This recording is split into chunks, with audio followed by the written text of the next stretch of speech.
Aos 42 anos, Pepe não fala sobre títulos, não fala sobre troféus, e muito menos sobre glória. Pela primeira vez, ele deixa escapar algo muito mais sombrio: nomes, conflitos e feridas que nunca cicatrizaram completamente.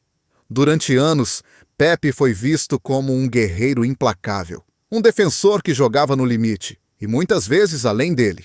Mas, por trás das entradas violentas, dos cartões vermelhos e da fama de jogador mais temido da Europa, existia um homem pressionado, provocado e empurrado até ao extremo. Insiders afirmam que certos episódios marcaram Pepe de forma profunda. Discussões internas, olhares de desprezo, palavras ditas em momentos de tensão que jamais foram esquecidas. E a pergunta surge inevitável: o que realmente transformou Pepe nesse jogador tão controverso? Quem foram as figuras que mais contribuíram para o seu lado mais obscuro? Porque agora a lista começa. 5 nomes, 5 histórias carregadas de conflito, orgulho e ressentimento. E tudo começa com o número 5. Número 5, Sérgio Ramos. À primeira vista, Pepe e Sérgio Ramos pareciam feitos da mesma matéria. Defesas centrais agressivos, líderes ruidosos, temidos pelos adversários e respeitados nos balneários. Mas é precisamente essa semelhança que transformou a relação entre os dois num campo minado permanente. Insiders do balneário do Real Madrid revelam que, desde o início, existiu uma rivalidade silenciosa. Ramos era o capitão, o rosto espanhol do clube. Pepe, o estrangeiro que chegava com uma intensidade quase obsessiva, disposto a morrer em campo por cada lance. Nos treinos, os choques eram constantes, entradas duras, olhares prolongados, silêncios que diziam mais do que palavras. O episódio mais tenso ocorreu após uma derrota pesada numa noite europeia. Segundo testemunhas, a discussão começou no balneário, longe das câmaras. Ramos teria acusado Pepe de perder o controle em campo. Pepe respondeu que liderança não se impunha com discursos, mas com exemplo. As vozes subiram. Outros jogadores tiveram de intervir. A partir desse momento, algo quebrou-se. Em campo, continuavam profissionais. Fora dele, a distância era evidente. Pepe passou a sentir que qualquer erro seu era amplificado, enquanto falhas semelhantes de outros eram ignoradas. A sensação de isolamento cresceu. Fontes próximas admitem que este conflito moldou o comportamento de Pepe nos anos seguintes. A agressividade aumentou. A necessidade de provar o seu valor tornou-se quase doentia. Cada jogo era uma batalha pessoal. Cada entrada, uma mensagem. Este não foi o maior conflito da sua carreira, mas foi um aviso claro. Mesmo entre vencedores, o ego pode ser mais perigoso do que qualquer adversário. E o próximo nome da lista envolve não apenas rivalidade, mas humilhação pública. Número 4. José Mourinho. Se com Sérgio Ramos o conflito era silencioso, com José Mourinho tudo foi mais frio, mais psicológico e muito mais profundo. Porque Mourinho não confrontava Pepe com entradas duras ou gritos no balneário. Confrontava-o com decisões, com silêncio, com poder. Quando Mourinho chegou ao Real Madrid, Pepe acreditou que tinha encontrado um aliado natural. Ambos portugueses, ambos conhecidos pela intensidade extrema, ambos vistos como figuras que prosperavam no caos. Mas essa expectativa rapidamente se transformou em frustração. Insiders do clube revelam que Mourinho começou a usar Pepe como peça de pressão. Em alguns jogos decisivos, deixava-o no banco sem explicação clara. Noutras ocasiões, expunha-o publicamente em conferências de imprensa, falando em falta de equilíbrio emocional, uma frase que caiu como uma sentença. O momento mais doloroso aconteceu numa semifinal europeia. Pepe esperava ser titular. Minutos antes do jogo, soube que ficaria fora. Segundo testemunhas, Pepe ficou imóvel no balneário, em silêncio absoluto. Mourinho nunca lhe dirigiu uma palavra naquela noite. A humilhação não foi pública. Foi pior. Foi íntima. A partir daí, Pepe começou a jogar com raiva. Não contra os adversários, mas contra o próprio sistema. Cada cartão vermelho parecia um grito. Cada expulsão, uma prova de que ele já não tinha controle, exatamente a narrativa que Mourinho alimentava. Pessoas próximas afirmam que este período marcou o início da verdadeira fratura emocional de Pepe. A sensação de ser descartável, usado, manipulado, não como líder, mas como arma. E o mais cruel, mesmo anos depois, Pepe nunca falou abertamente sobre isso. Apenas deixou o campo falar por ele. Mas o próximo nome da lista, esse não o feriu nos bastidores. Feriu-o diante do mundo inteiro. Número 3. Lionel Messi. Com Lionel Messi, o conflito nunca foi pessoal. E talvez por isso tenha sido ainda mais devastador para Pepe. Porque aqui não houve insultos diretos, nem discussões no balneário. Houve algo pior: impotência. Durante os anos mais intensos do clássico espanhol, Pepe foi frequentemente encarregado de uma missão quase impossível: parar Messi. Não apenas marcá-lo, neutralizá-lo, apagá-lo do jogo. Uma ordem que vinha de cima e que carregava um peso psicológico brutal. Insiders revelam que Pepe estudava vídeos durante horas, movimentos, fintas, mudanças de ritmo, mas em campo tudo parecia inútil. Messi escapava, driblava, decidia jogos. E cada vez que isso acontecia, as câmaras focavam o mesmo rosto: Pepe, frustrado, exausto, à beira da explosão. O episódio mais simbólico ocorreu num clássico em que Messi marcou e assistiu com uma facilidade quase humilhante. Após o jogo, testemunhas afirmam que Pepe ficou sentado sozinho no balneário, em silêncio, enquanto outros já tinham saído. Não houve gritos, não houve raiva visível, apenas um olhar vazio. A partir desse momento, algo mudou.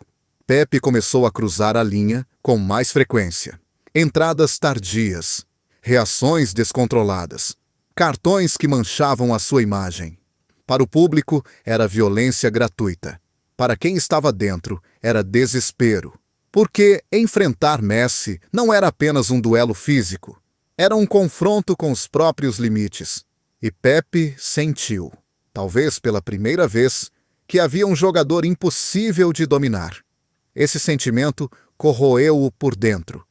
Não por ódio a Messi, mas por aquilo que ele representava, a lembrança constante de que nem sempre a força é suficiente. E o próximo nome da lista, esse envolve traição, e uma ferida que nunca fechou completamente. Número 2. Iker Casillas. Com Iker Casillas, a dor não veio da rivalidade nem do confronto direto. Veio da quebra de confiança, da sensação de traição dentro do próprio balneário. Durante anos, Casillas foi visto como o símbolo máximo do Real Madrid. O capitão, o guardião, a voz respeitada por todos. Pepe acreditava que essa liderança protegia o grupo. Estava enganado. Insiders afirmam que, nos momentos mais tensos da era Mourinho, Casillas mantinha conversas privadas com membros da direção e com jogadores-chave do Barcelona.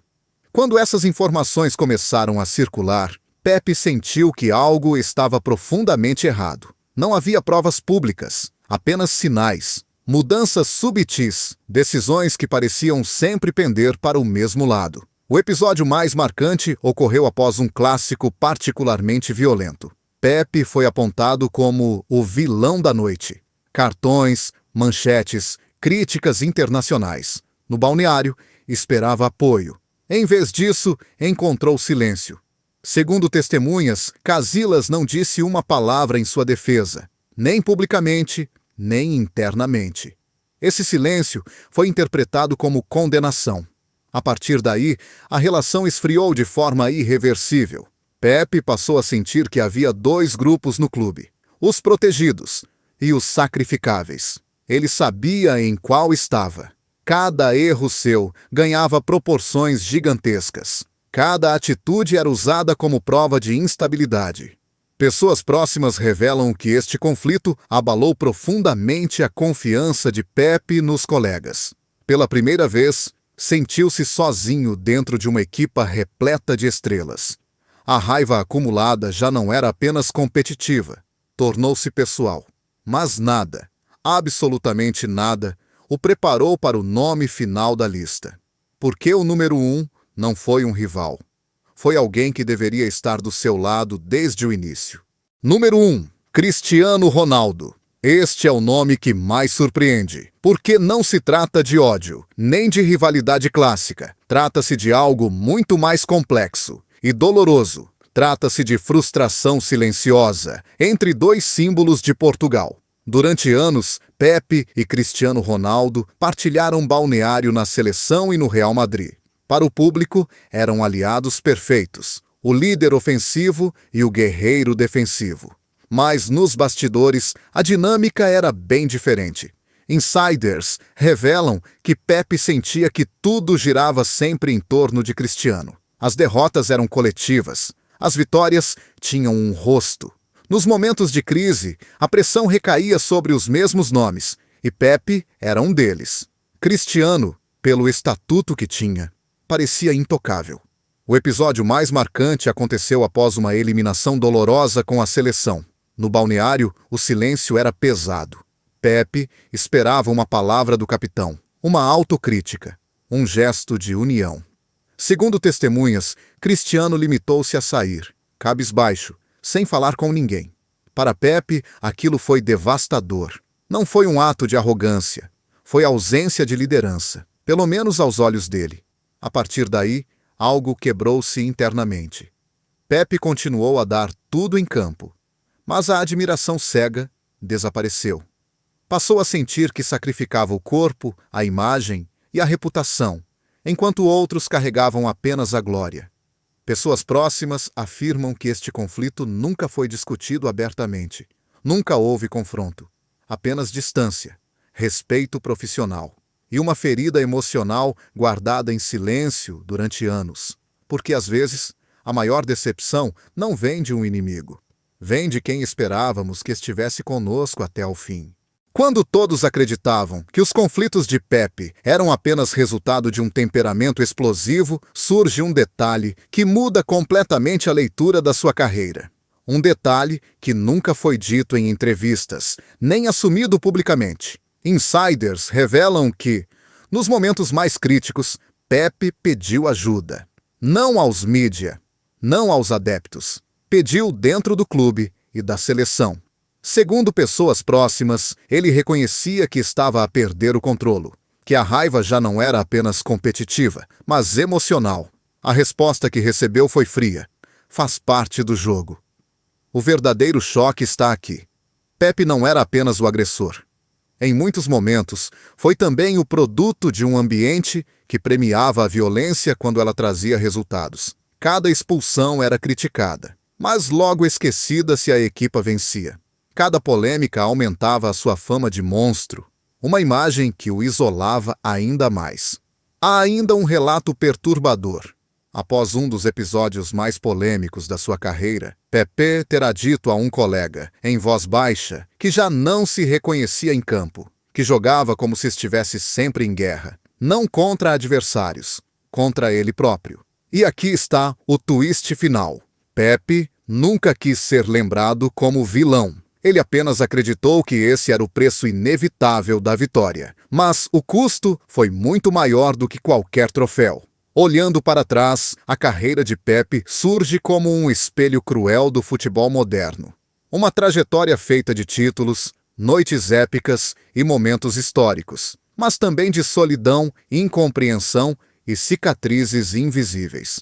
Para o público, ficaram as imagens mais duras. Para ele, ficaram as consequências. Hoje, longe do auge mediático e com a carreira a aproximar-se do fim, Pepe é visto de forma diferente. Mais silencioso, mais contido.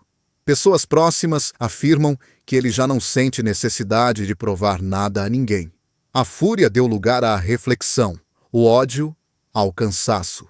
Os conflitos com companheiros, treinadores e adversários moldaram a sua imagem, mas também roubaram algo essencial: a paz. Pepe venceu quase tudo o que um futebolista pode vencer. Ainda assim, pagou um preço emocional que poucos reconhecem. A sua história mostra que a glória raramente vem sozinha, que o futebol de alto nível cria heróis e monstros, e que muitas vezes o maior adversário não está do outro lado do campo, mas dentro de nós, porque, no fim, o brilho dos troféus apaga-se. Mas as sombras, essas ficam.